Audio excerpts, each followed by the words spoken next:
안녕하세요, 불량TV입니다. 오늘 소개해드릴 감독님은요, 잉글랜드, 스페인, 이탈리아, 포르투갈, 유럽의 4개 리그에서 모두 우승을 차지한 감독. 특유의 카리스마와 직설적인 입담으로 낮은 곳부터 시작해 끊임없이 자신의 진가를 증명해낸 명감독이지만 근 몇 년간 엄청난 비난이 집중되고 있는 주제 무리뉴 감독입니다. 1963년 1월 26일 포르투갈 남부 와인으로 유명한 세투발에서 태어난 주제 무리뉴. 아버지가 포르투갈 대표팀 골키퍼 출신이었고 어머니는 초등학교 교사였던 무리뉴의 어린 시절은 나름 유복한 가정 환경에서 자랐고 아버지 필리페를 따라서 축구 선수를 꿈꾸던 소년이었습니다. 축구는 어린 무리뉴의 삶에 있어 중요한 부분이었고 프로축구 감독이었던 아버지를 따라서 여러 도시를 돌아다니며 많은 경기를 보게 됩니다. 10대 시절부터 아버지를 따라서 상대팀을 분석하며 유능한 스카우트의 자질을 보인 그는 축구 선수로 먼저 성공하고 싶어 했습니다. 아버지가 감독으로 있던 히우 아부에 입단해 프로 선수의 꿈을 키우기도 했고 중앙 수비수나 수비형 미드필더로 활약을 합니다. 하지만 공식 경기에는 거의 출전을 하지 못했죠. 무리뉴 스스로도 자신의 선수생활을 회상하며 삼류 선수였다 말했을 정도. 24살의 젊은 나이에 부상으로 은퇴를 결심했고 바로 전술과 지도 방식에 대해서 공부하기 시작합니다. 당시 어머니는 무리뉴가 축구보다 공부를 하기 원했었고 바람대로 경영대학에 진학을 했지만 축구밖에 몰랐던 무리뉴는 결국 하루 만에 자퇴를 합니다. 그리고 지도자의 길로 걷기 위해서 리스본 기술대학에 진학해 체육교육을 전공하게 되었죠.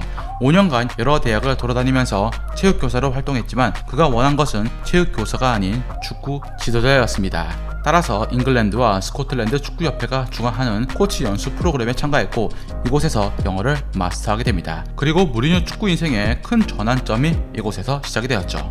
공부한 것이 인연이 되어서 1992년 잉글랜드의 전설 바비 롭슨 감독의 통역으로 일할 기회가 찾아온 것입니다. 일생일대의 기회일 수밖에 없었을 터. 당시 바비 롭슨은 포르투갈의 리스본 지휘봉을 잡았는데 축구와 영어에 능통한 통역관을 찾았고 결국 무리뉴가 선택됩니다. 이때 바비 롭슨은 무리뉴가 통역관 이상의 전술적인 능력이 있다고 판단을 했고 코치에 가까운 부분까지 맡기게 됩니다. 연봉도 6천만 원으로 통역관이라고 보기 힘든 높은 수준. 롭슨 감독의 아래에서 상대 분석, 전술 훈련 계획, 선수 심리 등에서 발군의 능력을 보여주며 점차 감독의 역량을 키워나갑니다. 롭슨의 신임으로 롭슨이 1996년 바르셀로나 감독으로 자리를 옮길 때도 함께 일을 합니다. 이후 바날 감독이 부임해서도 그를 보좌했고 많은 코칭 기술들을 전수받게 되었죠. 훗날 무리뉴는 바르셀로나의 감독직에 지원하기 위해서 엄청난 양의 프리젠테이션을 준비했지만 펩 과르디올라 감독에게 밀려서 뜻을 이루지 못합니다. 바비 롭슨 감독이 2000년 뉴캐슬도 자리를 옮길 때 수석 코치로 무리뉴를 지목했지만 무리뉴는 이를 거절한 것과 더불어서 바르셀로나의 모든 직책에서 물러납니다. 바로 이제 감독의 길로 들어서야겠다고 마음을 먹은 순간이었죠.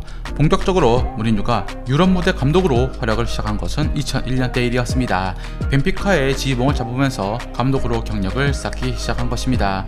벤피카는 원래 감독이던 유스 하인케스의 수석 코치로 무리뉴를 찜해둔 상태였지만 2000-2001 시즌 4주 만에 경질된 하인케스를 다시 내서 무리뉴를 감독 자리에 앉힙니다.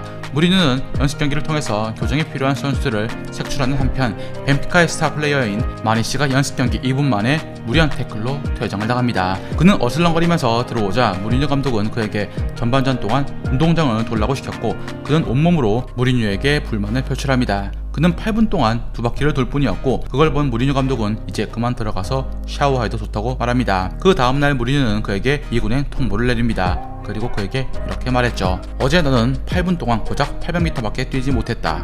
이는 두 가지 사실을 의미한다. 내게 정신적인 문제가 있거나 신체적 문제가 있다는 것이다. 이걸 찾아 치료를 해야 하는 거다.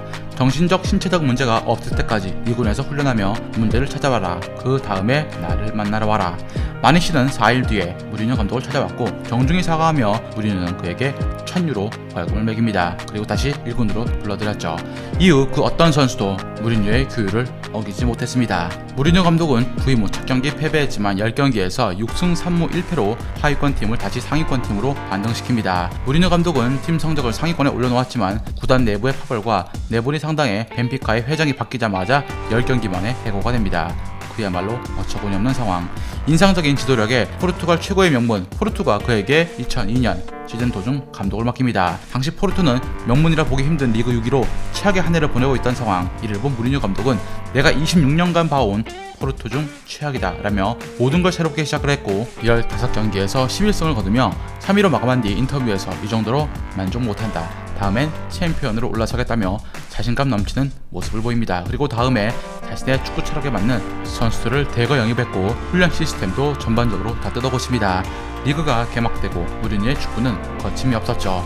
강한 압박과 날카로운 역습으로 2002-2003 시즌 27승 5무 2패라는 압도적인 기록으로 리그를 제패합니다.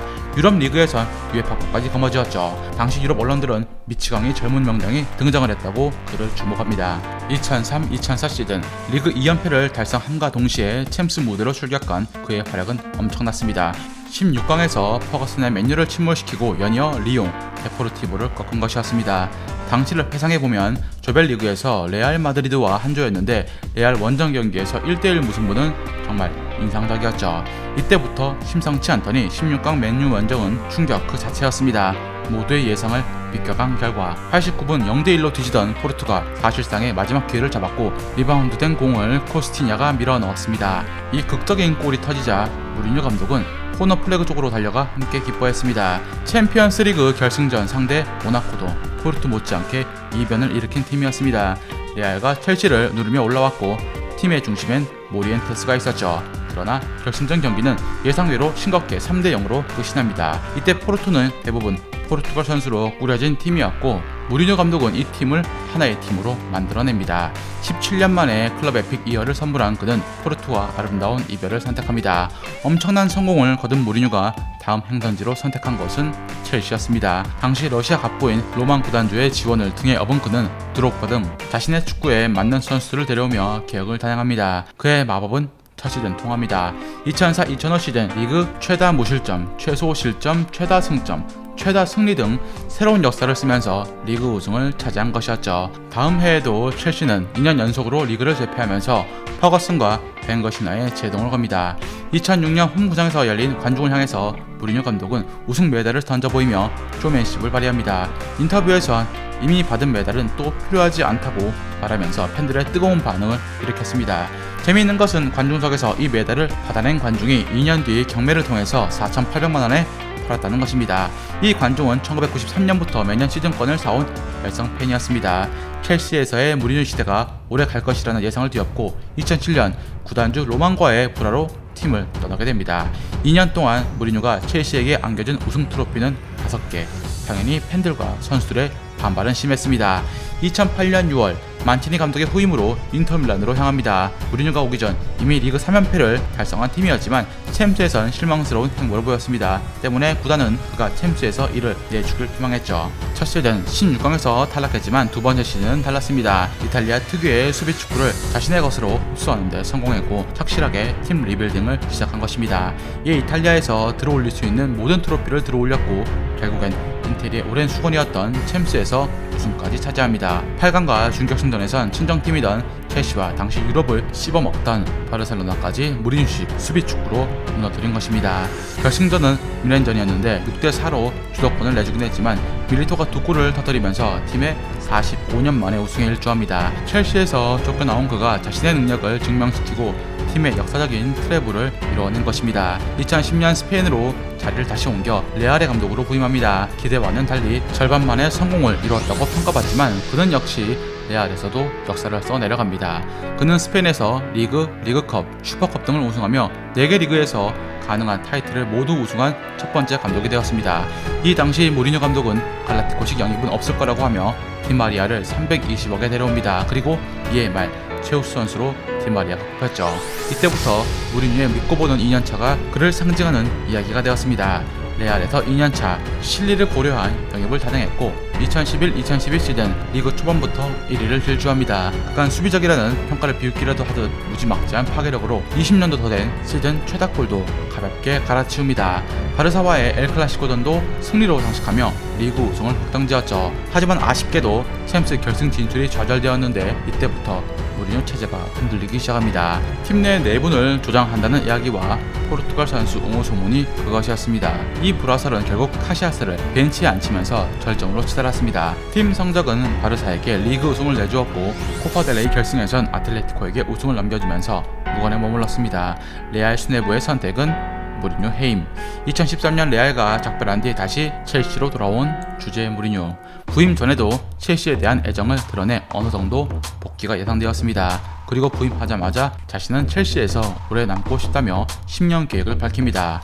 2013-2014 시즌 2년간 팀의 에이스였던 마타를 비롯해서 케빈 데브라이너, 애쉬양 등을 내보내면서 팀 개혁에 박차를 가합니다. 스스로도 올 시즌 리그 우승이 목표가 아니다, 4위가 목표다 라고 밝혔지만 챔스에선 4강까지 오르는 기염을 토합니다. 이는 8번째로 퍼거슨을 뛰어넘는 역대 최다 챔스 4강 진출 감독 기록이었습니다.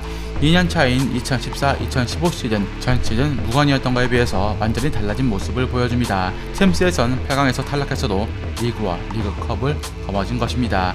그의 염원대로 첼시는 그에게 연장 계약을 제시합니다. 하지만 계약 이후 팀이 휘청거리는 모습을 보여주기 시작합니다. 특히 스완지 시티전 2대2로 비겼는데 후반 추가 시간에 아다르를 살피러 들어간 팀 닥터 에바 카네로에게 크게 분노하는 제스처를 취한 것이었죠.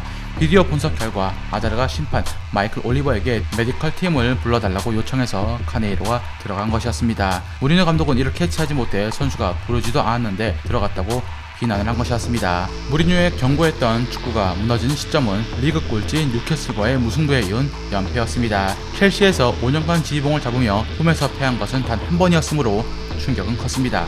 크리스마스를 일주일 앞둔 2015년 12월 17일 무리뉴 감독은 전격 경질되었습니다. 당시 영국 현지에서는 무리뉴 감독의 지도 방식이 올드하다고 비난을 했고 많은 이야기들이 나왔지만 무리뉴 감독은 침묵을 지킵니다. 한편 챔스권 경쟁에서 멀어진 맨유는 새로운 감독을 찾고 있었죠. 때마침 구직 중이던 무리뉴와 연이 닿았고 2016년 5월 맨유의 새로운 감독으로 무리뉴가 선임되었습니다. 첫해 그가 영입한 선수는 에릭 바이, 질라탄, 미키타리안, 포그바. 그들과 함께 리그 초반 4연승을 달립니다. 그러나 이후 경기들에서 뒤죽박죽한 경기력을 보였고 특히 첼시전 4대0으로 참패를 당하면서 체면을 구깁니다. 많은 선수가 부상을 당해서 선수 구성에 어려움이 많았고 리그 성적도 6위라는 만족스럽지는 않았지만 그는 팀을 이끌고 유로파 우승을 일궈냅니다. 리그에서 승률이 반할 감독과 같긴 했지만 유럽 대항전에서 희망을 보았고 팬들은 다시 한번 무리뉴 2년차를 기대합니다. 2017-2018 시즌 과르디올라의 맨시티가 너무나 압도적인 1위를 달리고 있어서 일찌감치 우승의 기대는 할 수가 없는 상황이었습니다. 공격진과 수비진의 부진에도 후역승으로 승점을 쌓아서 2위권을 형성했지만 이해할 수 없는 전술 운영과 답답한 경기력으로 맨유 팬들은 분통이 터지기 시작합니다. 이적 시장에서 비효율적으로 비싼 선수들을 잔뜩 쌓아 비효율적인 경기를 펼쳐 비난의 도마 위에 오릅니다. 따라서 2018년 여름 이적에 8선수들이 일찌감치 선정이 된 모양. 무리뉴의 전술과 맞지 않은 포그바의 활용, 다름이 아닌 블린트의 무장점 풀백들의 처리 등 많은 문제들이 산재해 있었습니다. 2년차 무리뉴의 축구가 본격적인 모습을 드러내지 못해 아쉬웠지만 3년차 때는 다를 것이라 믿었습니다. 하지만 2018년을 넘기지 못하고 12월 19일 리버풀전 완패 이후 우승권과 완전히 멀어지자 무리뉴 감독은 경질되었습니다. 세 번째 시즌 징크스는 지긋지긋했고 또 깨지지 않은 것이었죠. 한편 토트넘을 이끌고 리그 4위와 챔스 결승에 올려놓은 포체티노가 해임되자 무리뉴가 그의 후임으로 2019년 11월 취임을 합니다. 지금까지 무리뉴가 이끌었던 빅무대 선수들 중 가장 얇은 선수진들이었고 여러 주전 선수들이 부상을 당하는 극한의 상황 속에 첫 시즌 성적은 만족이라고 볼 수 없었습니다. 2020년 총체적 난국인 토트넘에서 이제 2년차를 맞이할 무리뉴 감독이 어떤 돌파구를 찾아낼지 그의 도전을 응원해봅니다. 즐겁게 보셨다면 구독과 좋아요 클릭을 부탁드립니다. 다음 이야기에서는 브라질 축구의 전성기를 이끌었던 한 수비수에 대해서 소개해드리고자 합니다.